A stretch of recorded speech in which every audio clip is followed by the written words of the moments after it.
Agora nós vamos falar um pouquinho sobre literatura.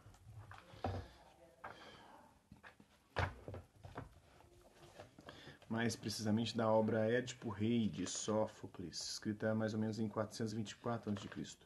O conhecimento de uma coisa pode revelar-nos muitas outras, quando entre luz um raiozinho de esperança. Então, o contexto foca o teatro clássico grego. Antes, no século VII a.C., os ditirambos, formas de entretenimento reunindo canto e dança junto a um coro, são encenadas em honra a Dionísio em Delos e Atenas. Em 532 a.C., Tespes, considerado o primeiro ator, aparece no palco interpretando um papel dramático. Em 500 a.C., Prátinas apresenta as sátiras, um gênero satírico. Em 458 a.C., em Atenas, é encenada a Oresteia, ou Orestia, de Ésquilo, a única trilogia do período clássico a sobreviver intacta. Em 431 a.C., Medéia de Eurípides introduz um realismo que choca o público. Depois, em 423 a.C., a comédia As Nuvens, de Aristófanes, satiriza a cena social em Atenas e, em especial, Sócrates. Com a volta que depôs o último rei tirano em 510 e o estabelecimento de uma forma de democracia, a cidade-estado de Atenas inaugurou a era da Grécia clássica. Durante 2 séculos, Atenas foi não apenas o centro do poder político na região, mas também um berço da atividade intelectual que testemunhou um extraordinário florescimento da filosofia, da cultura literária. Perdi aqui. E da arte, que viria a exercer uma profunda influência sobre o desenvolvimento da civilização ocidental. A cultura grega clássica foi dominada pelas realizações de pensadores, artistas e escritores atenienses que conceberam valores estéticos de clareza, forma e equilíbrio, princípios sintetizados pela arquitetura clássica. Uma visão centrada no ser humano também influenciou o desenvolvimento de uma forma de arte literária relativamente nova, o drama, que se originou das interpretações religiosas feitas por um coro em honra ao deus Dionísio. O nascimento do teatro. No início da era clássica, as interpretações religiosas haviam mudado de cerimônias essencialmente musicais para algo mais parecido com o drama conforme o conhecemos na atualidade, acrescentando seus atores que interpretam as personagens em vez de apenas narrar a história. Essa nova forma de entretenimento tornou-se extremamente popular e foco do festival anual de Dionísia, realizado durante muitos anos em um teatro ao ar livre que atraía plateias com mais de 15 mil pessoas. Os autores apresentavam peças a serem encenadas no festival no formato de uma trilogia de tragédias, seguida de uma peça cômica, e aí começam as trilogias presentes no cinema até hoje, competido por prêmios de prestígio. 3 dramaturgos encabeçaram a lista de vencedores durante a maior parte do século V a.C.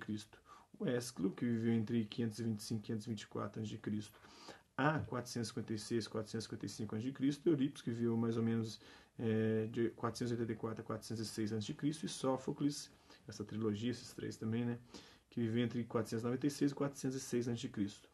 Suas contribuições, representadas por várias centenas de peças, estabeleceram um padrão definitivo para a arte da tragédia. Ésquilo, como primeiro dos 3 grandes autores do gênero, é geralmente considerado inovador por iniciar muitas das convenções associadas ao formato. A ele se acredita um número crescente de atores numa peça, bem como a interação por meio do diálogo, que introduziu a ideia de conflito dramático. Onde antes o coro apresentava a ação do drama, os atores agora tomavam o centro do palco, e o coro assumia apenas o papel de ambientar a cena e de comentar as ações das personagens. A mudança em prol de um maior realismo foi sustentada por Eurípides, que também reduziu o papel do coro e apresentou personagens mais tridimensionais, com interações mais complexas. Então, Sófocles nasceu em Colono, próximo a Atenas, por volta de 496 a.C. Demonstrou uma aptidão precoce para a música e, por meio disso, veio a se interessar pela arte do drama, encorajado e talvez treinado por Ésquilo, o inovador autor de tragédias. Fazendo sua estreia no concurso dramático de Dionísia em 468 a.C., tirou o primeiro lugar de Ésquilo, o campeão absoluto. Sófocles logo se tornaria o mais celebrado escritor de tragédias de sua geração. O autor escreveu mais de 120 peças, entre as quais algumas sobreviveram intactas. Sófocles também foi um membro respeitável da sociedade ateniense, sendo nomeado tesoureiro do governo de Péricles e mais tarde comandante militar. Casou-se 2 vezes. Tanto seu filho Iófon como seu neto Sófocles seguiram seus passos como dramaturgos. Pouco antes de sua morte, em 406 a.C., concluiu sua última peça, Édipo em Colono, produzida póstumamente por seu neto. Outras obras é Antígona, Édipo Rei e Electra, né? O teatro de Delfos possui 3 ambientes: o palco, a orquestra, o coro, a frente e o anfiteatro. Foi construído no século IV a.C. e podia receber cerca de 5.000 pessoas. O rompimento de convenções. Entre os 3 grandes dramaturgos, Sófocles produziu as tragédias consideradas pontos altos do teatro clássico grego. Infelizmente, apenas 7 das 123 tragédias escritas por ele sobreviveram. No entanto, talvez a mais refinada esteja entre elas, Édipo Rei.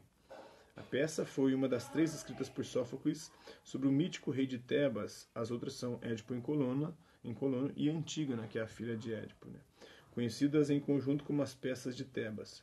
Ao romper com a convenção e apresentar as tragédias em trilogias, conforme estabelecido por Ésquilo, Sófocles concebeu cada uma como uma entidade em separado, e elas foram escritas e produzidas muitos anos distantes umas outras e fora da ordem cronológica. Então, outras obras relacionadas, a Ilíada, a Eneida, a Odisseia, a Orestes, a Medeia, as Vespas, Primeiro Fólio, o Misantropo. Então, o desenvolvimento da tragédia grega. O coro apresentava as tragédias narrando a ação. Mesmo muito tempo depois, o coro continuou a ambientar a ação e a apresentar os pensamentos dos personagens que não pudessem ser elencados no palco. O protagonista, inserido por Tespes, atuava como personagem principal, que deu início à arte da interpretação, do teatro mesmo, no sentido interpretativo do ator, né? O deuteragonista, um ator secundário, né, incluído por Ésquilo, normalmente interpretava o papel de antagonista no drama, né? Inclusive é isso mais ou menos que estamos vivendo no nosso país, né? Bolsonaro é o antagonista da esquerda e Lula é o antagonista da direita. Precisa sempre desse vilão para ter uma certa emoção e envolver emocionalmente as pessoas nesse drama, nessa tragédia, nessa comédia da vida privada, da vida pública tupiniquim. O ator secundário, incluído por Ésquilo, normalmente interpretava o papel de antagonista no drama. As personagens agora podiam atuar em diálogo, apresentando a ideia de um conflito dramático. O tritagonista, um terceiro ator introduzido por Sófocles, assumiu o papel de adversário, enquanto o deuteragonista tornava-se um coadjuvante, uma espécie de assistente ou conselheiro do protagonista. Em Édipo Rei, frequentemente referenciada como o Oedipus Rex, seu título em latim, Sófocles criou o que hoje se considera um símbolo da tragédia grega clássica. A peça obedece à estrutura formal estabelecida. Um prólogo, seguido de uma apresentação dos personagens e o desenrolar da trama por meio de uma série de episódios entremeados por comentários do coro, evoluindo para um êxodo coral ou conclusão. Dentro desse formato, Sófocles inovou ao introduzir um terceiro ator para expandir a variedade de interações entre as personagens e viabilizar uma trama mais complexa, criando tensões psicológicas sinonímicas à palavra drama na atualidade. Uma tragédia típica é a história do herói que sofre um infortúnio capaz de levar à ruína, estando tradicionalmente nas mãos dos deuses ou do destino. Entretanto, à medida que a tragédia grega clássica foi se desenvolvendo, os revés do herói foram cada vez mais retratados como resultantes de uma fraqueza ou falha de caráter do protagonista, a falha trágica, né, a tragédia grega. Em Édipo Rei, tanto o destino quanto o caráter desempenham seu papel para a formação dos acontecimentos trágicos. A personagem de Édipo também está longe de qualquer moderação. No início da peça, ele aparece como o respeitado governante de Tebas a quem as pessoas recorrem para se libertar de alguma maldição. Porém, à medida que a trama evolui, seu envolvimento inadvertido nessa imprecação é descoberto. Tal revelação contribui para a atmosfera de presságio que caracteriza as melhores tragédias clássicas. O sentimento de nação surgiu no fato de que muitas dessas histórias já eram de amplo conhecimento, como a de Édipo deve ter sido. Esse tipo de situação cria uma ironia trágica quando a plateia está consciente do destino de certa personagem e testemunha seu progresso insuspeitado em direção à fatalidade inevitável. Torcendo para que isso não aconteça, mas acaba acontecendo, né? Em Édipo Rei, Sófocles intensifica essa atmosfera de inevitabilidade ao introduzir várias referências a profecias feitas muitos anos antes, que Édipo e sua esposa Jocasta ignoravam. A história não é tanto sobre os eventos que levaram à ruína de Édipo, mas sobre os acontecimentos que motivaram as revelações do significado de suas ações passadas. Então, os sofrimentos atormentam mais quando são voluntários, tá? No Édipo Rei, né? O mosaico ancestral doméstico mostra máscaras utilizadas em tragédias, a persona, né? É a máscara que se utilizava para representar no teatro.